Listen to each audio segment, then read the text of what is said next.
I've been in the army long enough to deal with tough NCOs.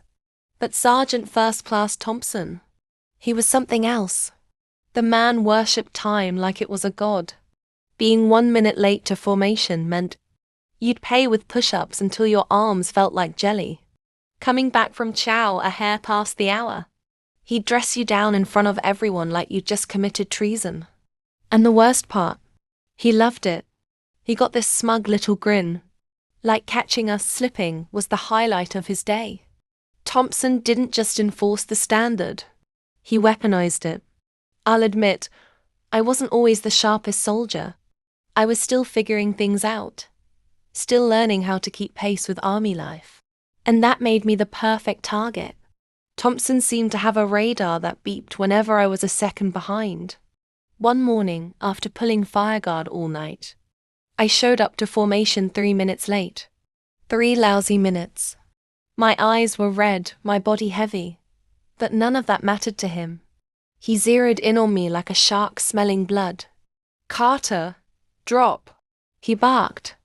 I hit the asphalt, knocking out push-ups while the entire company watched. My arms shook, my sweat dripped onto the gravel. And Thompson gave one of his lectures about discipline, standing over me like a drill sergeant on parade. When I collapsed, chest heaving, he smirked and moved on. Just another morning for him. But that day lit a fire in me. I wasn't angry because I got punished. I was angry because he humiliated me for sport. We all knew the army was about discipline, but Thompson didn't correct soldiers. He broke them down just to flex his authority. That night, back in the barracks, I sat with my roommate, Private Lee. He tossed a stress ball against the wall and said, "What if, just once, we made him late? Can you imagine him standing in front of the colonel, explaining why he couldn't make it on time?" I laughed at first. The idea was ridiculous. Thompson was always early, always waiting for us with that damn stopwatch. But the more I thought about it, the better it sounded. What if we really could? What if we flipped the script? Made him feel the sting he loved to dish out? I went to bed that night with the thought gnawing at me. I couldn't shake it. By morning, it wasn't just a fantasy anymore. It was a mission. Over the next few days, I started whispering the idea to a couple of trusted guys in the platoon. The response was immediate. Everyone had a story about Thompson embarrassing them, and everyone wanted payback. Not destructive payback, just justice. That's when we realized all we needed were the clocks. And suddenly, for the first time in months, I was looking forward to seeing Thompson again. Once the seed was planted, it grew faster than I expected.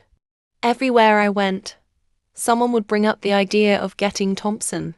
Guys who barely spoke to me before were suddenly dropping hints, like they'd been waiting for someone to say it out loud. The truth was, we were all tired of him.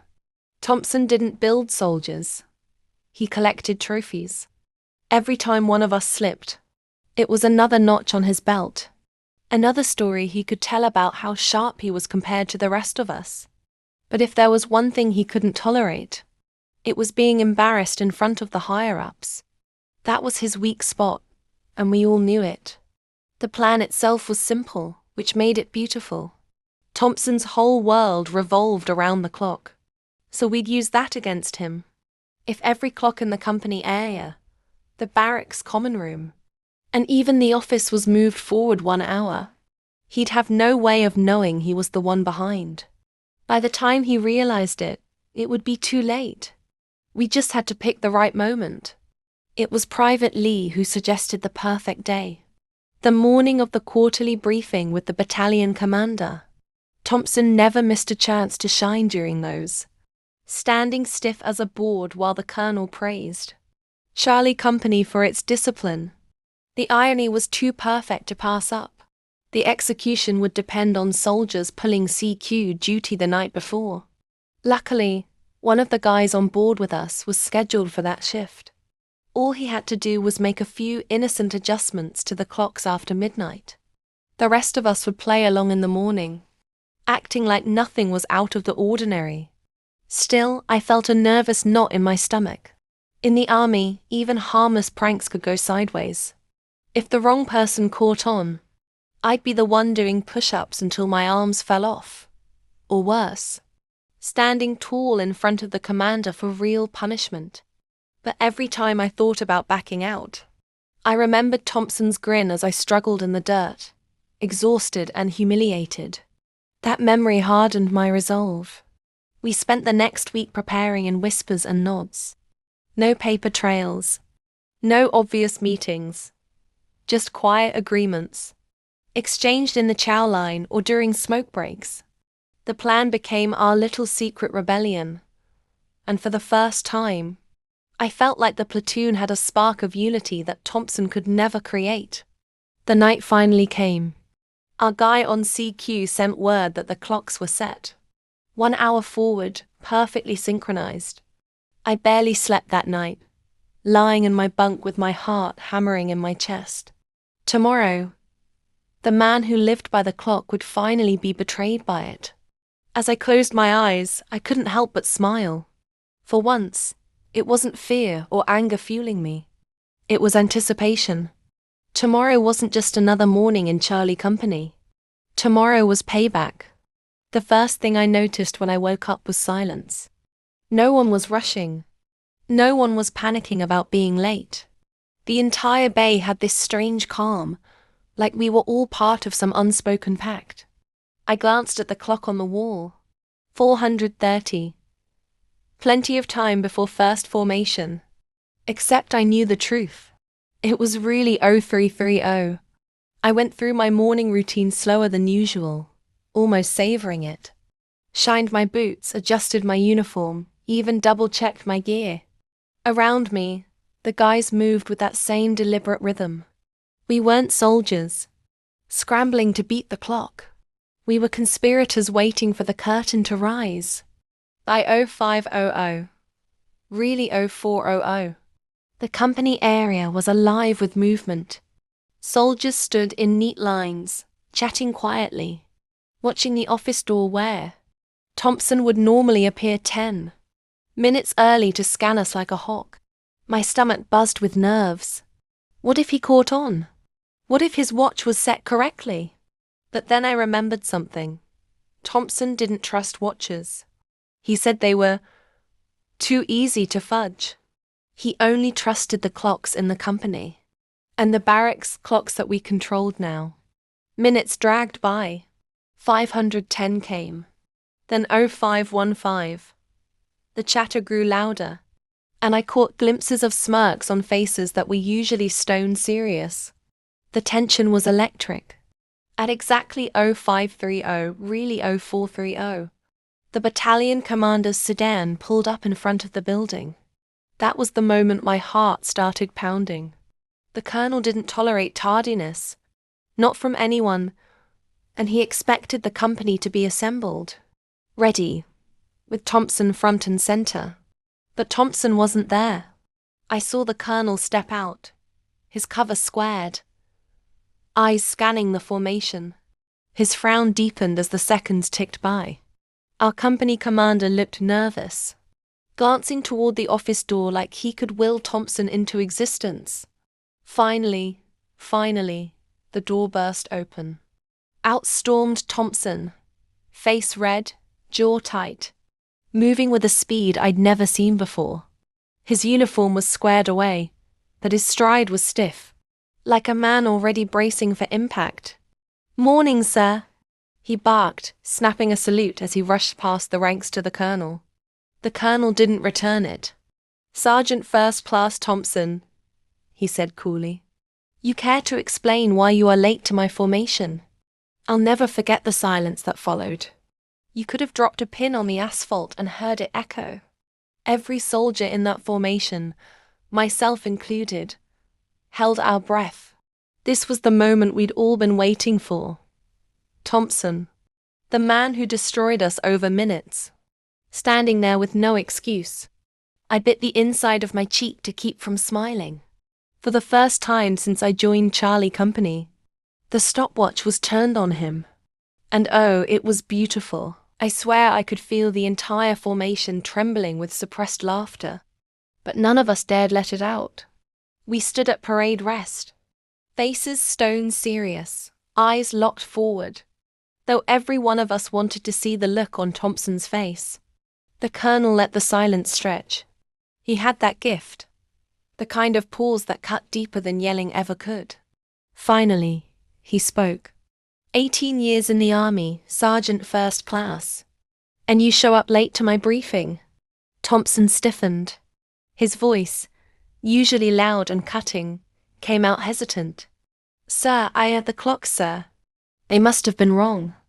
The colonel's eyebrows shot up. The clocks? Yes, sir, Thompson stammered, his hand twitching at his side. Everyone I checked said it was 0530, sir. I could almost hear the laughter bubbling in people's throats. The colonel glanced at his watch, then back at Thompson. Well, according to the United States Army and my watch, it's 0435. Which means you weren't early. You weren't on time. You were unprepared. Thompson's face turned crimson. He opened his mouth, closed it again, then swallowed hard. For once, the man who always had a regulation or a correction ready had nothing. The company commander tried to smooth things over, stepping forward with a nervous laugh. Sir, perhaps it was just... The colonel cut him off. Don't make excuses for him, Captain. A senior NCO's job is to set the standard. If he can't manage that, how can I expect his soldiers to? That was the dagger. Thompson stood frozen, taking it in front of the entire company, the same way he'd made me, and plenty of others, take our punishment in front of everyone. We proceeded into the briefing after that. But the atmosphere was different. Normally, Thompson hovered near the front, chest puffed out, interjecting whenever the commander asked for input. This time, he sat silent, staring down at his notebook, not writing a single word. The colonel never looked his way again. I sat in the back, trying not to grin. I should have felt nervous. After all, I had played a part in this. If it came out, my career could have taken a serious hit. But instead, I felt this rush of satisfaction I couldn't explain. It wasn't just about revenge. It was about justice. The balance of power had shifted, even if just for one morning.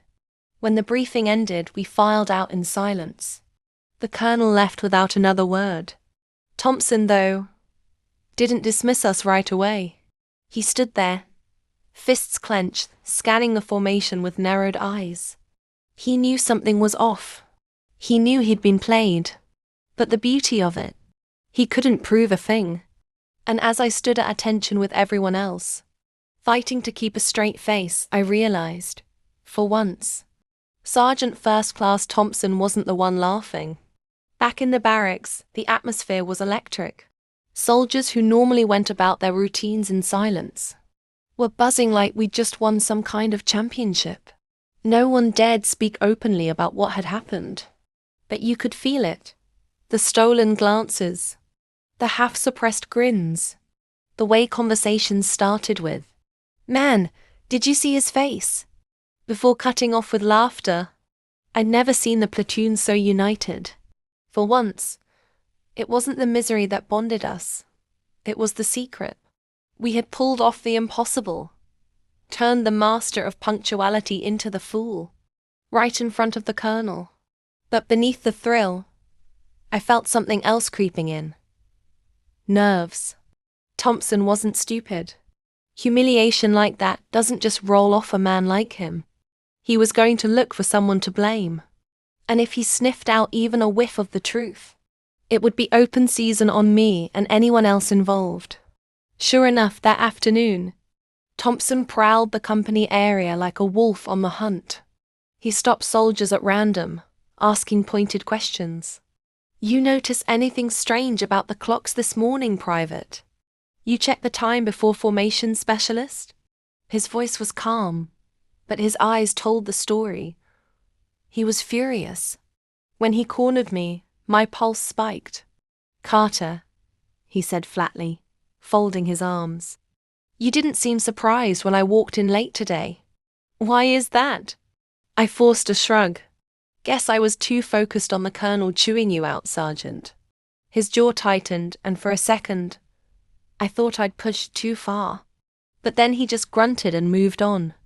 I let out a slow breath I hadn't realized I was holding. That night, the barracks erupted into quiet celebration. Guys clapped me on the back, whispering, "Beautiful, legendary, and about damn time." Private Lee nearly doubled over laughing when he replayed the image of Thompson, stammering about the clocks. We didn't throw a party. That would have been reckless. But there was this unspoken joy in the air, the kind that comes from seeing the unbeatable finally stumble. It wasn't just about Thompson anymore. It was about us, proving to ourselves that even the strictest chain of command couldn't crush our spirit completely. Still, as I lay in my bunk, staring at the ceiling, I couldn't shake the feeling that this wasn't over. Thompson had been embarrassed, and men like him don't forgive or forget.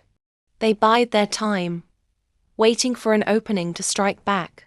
And if there was one thing I'd learned in the army, it was this: payback never ends cleanly. Tomorrow, Thompson would come to formation again. Stopwatch in hand, eyes sharper than ever. He'd be looking for cracks, for someone to slip, for a reason to reassert his power. But no matter what happened, no matter what he did, one fact would never change. For one glorious morning, he was the one caught off guard, and every soldier in Charlie Company would remember it. The next morning, Thompson was back to his old self. Stopwatch in hand, eyes darting across the formation like a hawk scanning for prey. He barked at a private for having his cover tilted, snapped at a specialist whose boots weren't shiny enough, and made someone drop for push-ups before we'd even stood at attention. On the surface, it looked like nothing had changed.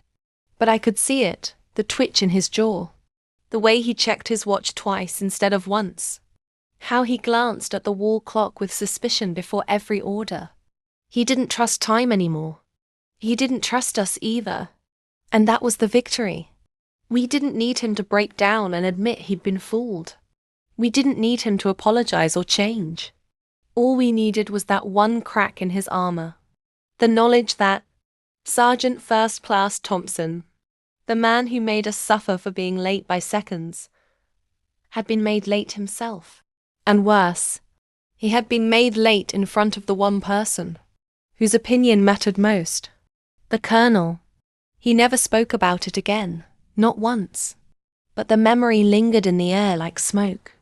Whenever he snapped at us, I could see the faintest smirk tug at the corners of the guys' mouths, like they were replaying the image of him stammering about the clocks. And me? I carried it like a secret medal. Not something I could ever wear on my chest, but something that gave me strength. Because in the army, you don't always get justice. Sometimes the system protects the ones who abuse it. But that morning proved something to me. Even the untouchable can stumble. Even the ones who think they own you can be outsmarted. Did I worry he might one day pin it on me? Sure. Part of me still thinks he suspected I had something to do with it. But suspicion isn't proof. And proof is everything in the army. Without it, all he could do was glare a little harder, bark a little louder. But no matter how hard he tried, he couldn't erase what happened. The Colonel's voice echoing, unprepared. The silence of the formation, every soldier standing tall while Thompson squirmed. The way his power slipped, even if only for a moment. That memory will stay with me long after I hang up this uniform. Because the army teaches you discipline, resilience, obedience. But sometimes, it also teaches you when to push back. For once, the laughter wasn't at my expense. For once, it wasn't me on the ground, sweating while Thompson grinned. For once, the clock wasn't his weapon. It was ours. And that morning, we had the last laugh.